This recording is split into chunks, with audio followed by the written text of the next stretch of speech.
আসসালামু আলাইকুম। রাত গভীর হলে কিছু যানবাহন আর সাধারণ থাকে না। শুনেছেন কি এমন কিছু ট্রেনের কথা যা রাতের আধারে চলতে শুরু করে, কিন্তু গন্তব্যে পৌঁছানোর আগেই যাত্রীদের সবাই কোথাও হারিয়ে যায়? আজ আমরা শুনবো এমন এক অভিশপ্ত ট্রেনের গল্প যা একবার প্ল্যাটফর্ম ছাড়লে আর ফিরে আসে না। গল্পের জানালা টেলস ফ্রম বিডিতে আপনাদের সবাইকে স্বাগতম। আমি আরজে আশরাফুল, আর আজকে আপনাদের শোনাবো এমন এক ট্রেনের কাহিনী যা শেষ যাত্রা থেকে কেউ ফিরেনি। আলো নিবে একদম একা বসে শুনুন এই ভয়ঙ্কর কাহিনী। ঘটনার শুরু 1947 সাল। ভারত পাকিস্তান বিভক্তির সময় বাংলাদেশ, তৎকালীন পূর্ব পাকিস্তান থেকে ভারতে হাজার হাজার মানুষ ট্রেনে করে যাচ্ছিল। একটা বিশেষ ট্রেন ছিল এক্সপ্রেস 47।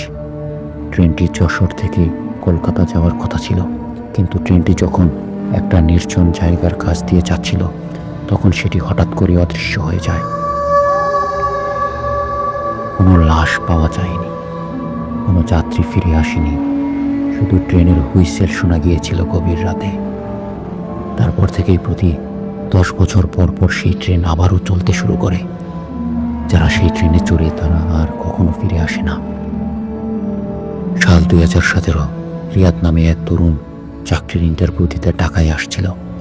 রাত 11টার একটি ট্রেন ছিল, ট্রেনের নাম এক্সপ্রেস 47। টিকিট কেটে সে প্ল্যাটফর্মে অপেক্ষা করছিল, কিন্তু আশ্চর্যজনকভাবে সেখানে কোনো লোকজন ছিল না। কিন্তু ঠিক 11টা বাজতেই ঝমঝম ঝমঝম ট্রেনের শব্দ শোনা গেল, কিন্তু স্টেশনের ঘোষণায় এই ট্রেনের নাম ছিল না। তবেও রিয়াদ ট্রেনে উঠে পড়ল, আর সেটাই ছিল তার জীবনের সবচেয়ে বড় ভুল। ট্রেনের ভেতর বেশ পুরনো পরিবেশ, কাঠের আসন, পুরনো লণ্ঠন, যেন 1947 সালের ট্রেন। কিন্তু সবচেয়ে অদ্ভুত ব্যাপার, চারপাশে যাত্রীরা সবাই খুব অদ্ভুত।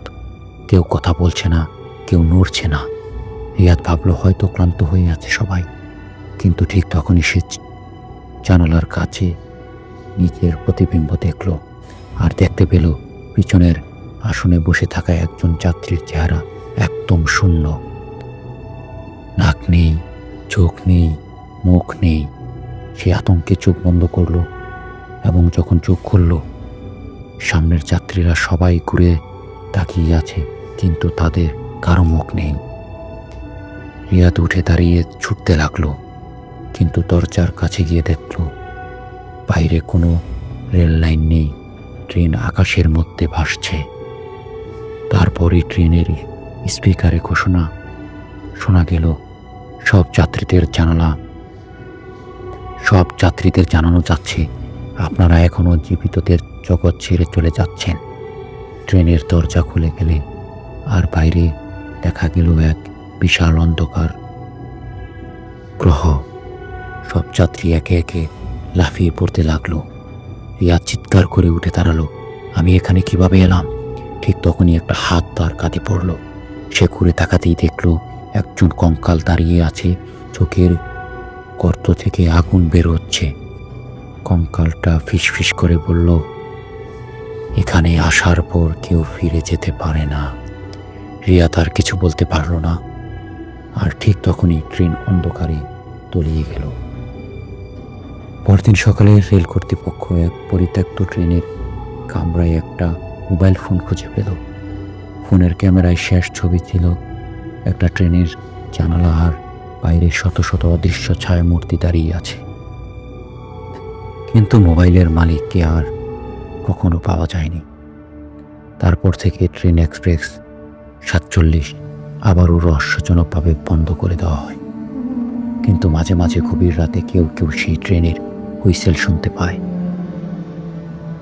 তাহলে এই ট্রেন কি আসলেই অভিশপ্ত? এমন ভয়ঙ্কর ট্রেনে ভুল করেও কি কেউ উঠে গিয়েছিল? আপনার মতামত জানাতে ভুলবেন না কমেন্টে। আপনারা যারা এখনও চ্যানেলটি সাবস্ক্রাইব করেননি তাদের বলবো, ভয়ঙ্কর সত্য জানতে আমাদের সাথেই থাকুন।